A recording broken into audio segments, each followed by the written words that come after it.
Liris Chica, Donay Pagininan, sinagot ang hirit ng netizens na unti-unti nang nagpapaalam ang Don Bell.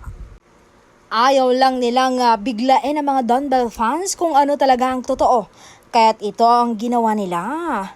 Nasa good move sila pero sinagot iyan ni Donnie saad niya, mahirap bang intindihan ang sinabi namin sa podcast ni Ate Bianca na for now, na it's just a pause lang? Mahirap bang intindihin yon?